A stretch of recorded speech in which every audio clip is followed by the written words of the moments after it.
Welcome to Hood Champion Boxing and Sports. In boxing, you find a way to win or you find a way to lose. Well, Eddie lose Jaron Ennis like he lost Conor Ben. Some say yes, some say no. Some say they signed a multi-year contract, so Jaron can't go. Some say, man, Eddie should just let him go, man, because Eddie obviously is more talk than action. And Jaron is wasting his prime years just being a trophy for Eddie Hearn. Now, I'm going to tell you this. I had a friend. At my first base I was stationed at in Idaho, Mountain Home Air Force Base, Idaho. And this dude had bought a brand new Honda Accord. And that's what Jaron is to me, to Eddie Hearn. He's a brand new vehicle. Anyway, we used to come out there. None of us could afford no goddamn Honda Accord. Not no brand new one. We had all joined the military. We ain't had no money. But he had this brand new one. And he would show it off and everything, but that motherfucker never drove it. That car never moved. And we didn't understand. It's like, we know you got this reliable vehicle, brand new, nice vehicle, fully loaded. Sunroof, all that. Back then, it was a big deal. He had system, bowl system, all that shit in there. And that's what Eddie Hearn has with Jaron Ennis. Reminds me of the Honda Accord, fully loaded with the bowl system, but the guy never drove it. Until we realized, kind of like with Eddie Hearn and Jaron, he's got this, what I would call, and this is 1994, all right? So he's got this 1994 brand new, fully loaded Honda Accord with the bowl system, and he ain't putting it on the road. So Jaron Ennis is just sitting there. And you know when we realized why our friend wasn't driving the car? Because he didn't have money to put gas in it. So he had this big fancy car, but he didn't have the money to put the gas in it to get it active.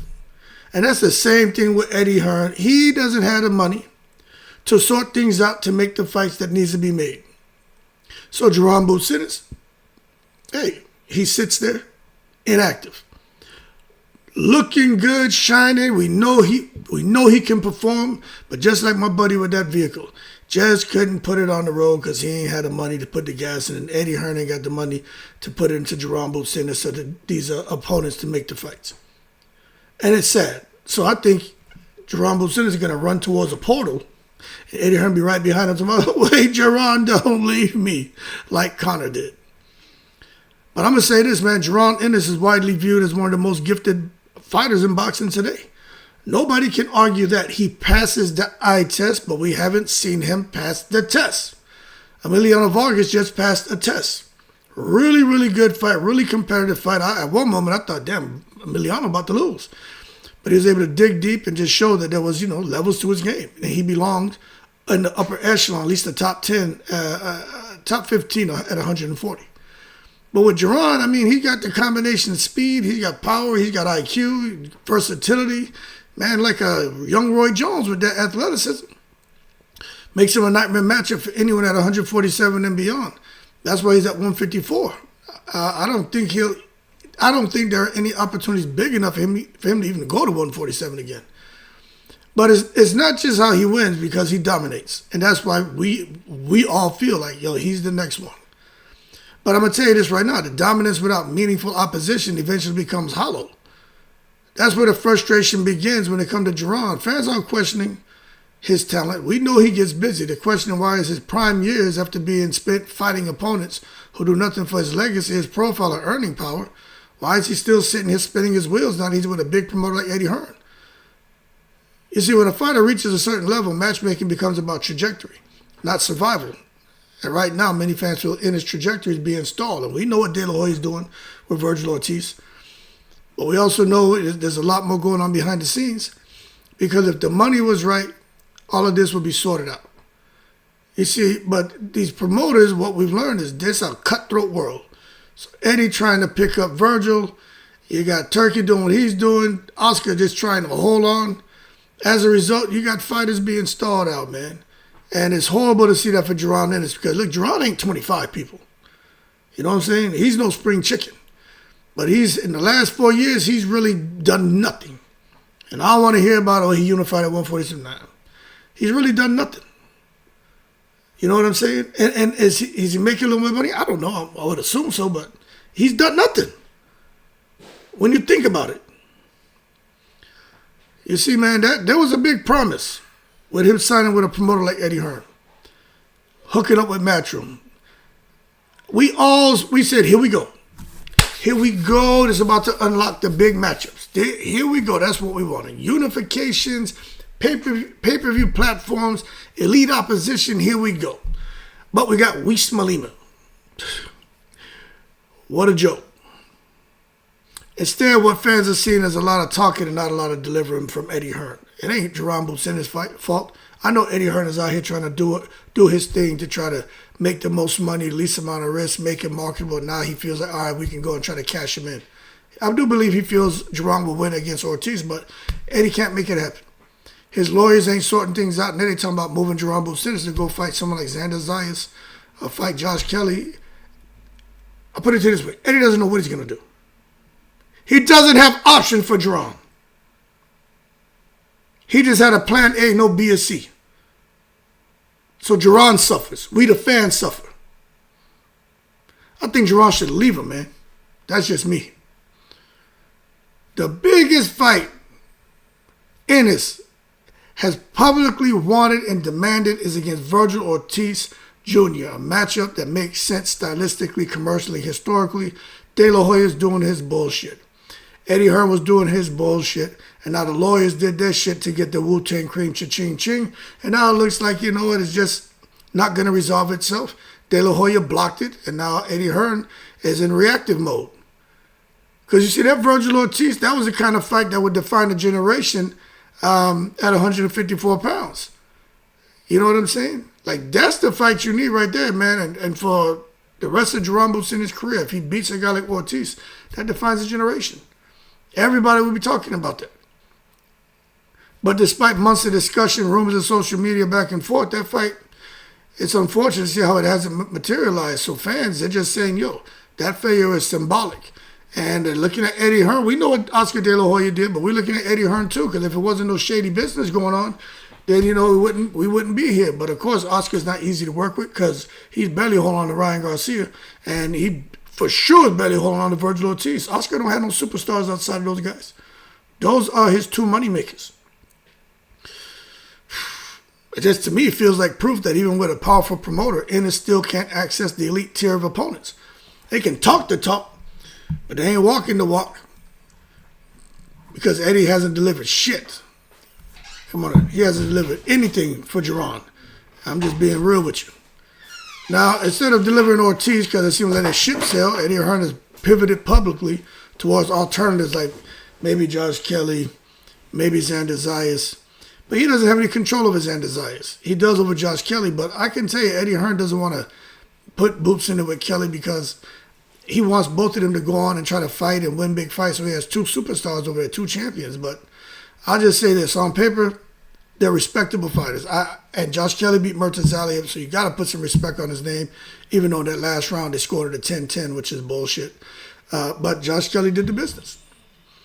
But in reality, neither represents the breakthrough fight that Ennis' career desperately needs. I mean, if Ennis was, as a word I could describe Ennis' career, I would say thirsty, dying of thirst, dehydrated, on his last leg. He needs that. I mean, don't get me wrong, these are good fights. Zayas is a good fight. Josh Kelly's a good fight, but they're not great. But it is what it is if Eddie Hearn can land it, but that's not great. The Vergil Ortiz fight is the fight. And that distinction matters big time, good and great. Fans aren't saying Ennis shouldn't fight. They're saying he should be fighting the right people at the right time. And he just hasn't been able to do that. I don't know if his dad mismanaged him earlier. I don't know what's happening right now. It's just horrible to see someone like Jaron just can't get fighting. They could say fighters don't want to fight him. I'm going to tell you what it is. Eddie don't want to pay. Bolt should just go out there with goddamn Turkey al-Sheikh. But he went and came and told Turkey like something he want. Some tune-up fights, and Turkey's like, I don't do tune-ups or something. Like, Turkey don't play that shit. He wants drama. He don't want dominance. He don't want no Wisma Lima shit. Turkey ain't got time for that. He wants drama. He wants blood, broken bones. That's what Turkey wants. So, all I'm saying is, if you're going to consider Jaron Ennis the boogeyman, every fight that isn't elite feels like avoidance by the system rather than by the fighter. And we know politics, how it plays. We know Boots will probably fight anybody. We know that. But what makes the situation more frustrating is that Ennis is under a multi-year contract with Hearn. Now that limits his leverage big time. And I know that. I still want to see him go to Zuffa. I ain't gonna lie. Fans increasingly feel that Eddie Hearn is protecting his own business relationships more than he's prioritizing Ennis' legacy, because Eddie Hearn don't want to lose more money. Boxing politics have always existed, but his situation highlights how even top-tier fighters can be trapped by promotional boundaries. The optics are horrible, horrible. A fighter everyone agrees is special, stuck fighting names that don't elevate him or not fighting at all. That disconnect creates resentment, not towards Ennis, but his promoter. So Ennis, we rocking with you. We know it's Eddie Hearn can't get his shit together. And that's why I'm having a conversation about Zuffa. And crossover opportunities. It's got to enter the picture in conversation. It needs to. Fans believe that if Eddie Hearn truly can't deliver the fights Ennis wants, then he should allow him to take select fights elsewhere, even temporarily. Let him go out there and make some money. You know, Conor Ben bounced, but he wasn't under contract. But if Eddie Hearn could have blocked that, he would have. But to me, from a perspective, a fan perspective, this isn't disloyalty, it's survival. Ennis needs it more than Conor Ben. For real. You know, Ennis only has so many prime years. And I think he's already lost 4 of them. When that speed starts fading, those reflexes start fading, that timing fades, that hunger fades. Let me tell you something. Ennis already lost a good 4 years of his prime. I'm just telling you that. He spends 3 or 4 more years stuck in promotional limbo. The damage is irreversible. Boxing history full of fighters who are almost legend because their best fights came too late and never came at all. And when I watch Jaron Ennis, I feel that's what's happening. Man's in his 30s. He ain't 25. I say 25 to 27. You hit that prime. I say 25 to like 32. You know what I'm saying? Those are your prime years. After that, you start to see a bit of a decline. You know what I mean? Irreversible damage. But I think there's a deeper psychological element at play. Ennis has been patient. He hasn't trashed the sport. He hasn't refused opponents. He's done everything the right way. You ask him a question, all he's going to say is, for real, for real, for real, for real. That's all he's going to say. But that patience now looks like it's being exploited. Fans don't see ambition being matched by opportunity. And when Hearn says he's working on fights, it rings hollow because fans have heard that line before. You know, and in boxing, working on it too often means it's probably not happening. And that's exactly what happened here with Jaron Ennis. Ain't shit happening for that dude right now. And it sucks. He should, I don't care. He should be fighting. I don't care what nobody says. I don't care. He should be fighting 4 times a year. He should be fighting. His prime years are going to pass him by like the far side. They keep on passing me by. And that's what's happening here. It's just all about perception, people. You know what I'm saying? If Ennis keeps fighting, when he does finally get a fight, mid-level opposition, the narrative will eventually flip from ducked to overhyped. He's no boogeyman. And that's unfair, but boxing is ruthless with narratives. Legacy isn't about, just who you beat, you know what I'm saying? It's about when you beat him. A win over Vergil Ortiz today means more than a win over him 5 years from now. Timing is everything. Look how they feel about when Floyd and Pacquiao fought. Look if Wilder and AJ were to fight. People be like, all right, we'll watch it, but timing, the time passed. And fans will look at Eddie Hearn, they're like, he ain't looking good right now. He's letting the clock run out while giving Ennis career neutral fights instead of career defining ones because Eddie just doesn't want to spend the money. You got a superstar like Jaron, invest in him. I understand the financial side. Big fights mean big money. Ennis is currently not earning what his talent level suggests he should be earning. Fighters don't just fight for belts. They fight for security, for family, for future generations. Fans understand this. That's why many believe a short-term move to Zuffa or another aggressive platform could benefit Ennis more than staying locked into a structure that isn't protecting his legacy. They're hurting his legacy. And they're not producing elite matchups. So it's not about abandoning Matchroom. It's about forcing action. Something needs to happen because Jaron isn't it. Man, Jaron, you can just see he's got it, man. He's got it. But he's not showing it. And I blame Eddie Hearn, man. So the situation now is reaching the boiling point. That's why I'm doing this video, because I'm sitting back like, all right, this shit's getting crazy. Fans starting to blame Eddie Hearn directly. They see him as more talk than action, and I've been saying that. So whether that's fully fair or not, look, don't shoot the messenger. Plus, I feel that way. So perception is reality in boxing, man. Promoters are judged by outcomes, not explanations. And the outcome right now is that Ennis still hasn't had his signature fight. And that's a failure of matchmaking at the elite level. Regardless of who's technically responsible, it doesn't matter. Bottom line, fans aren't saying Eddie Hearn is a bad promoter.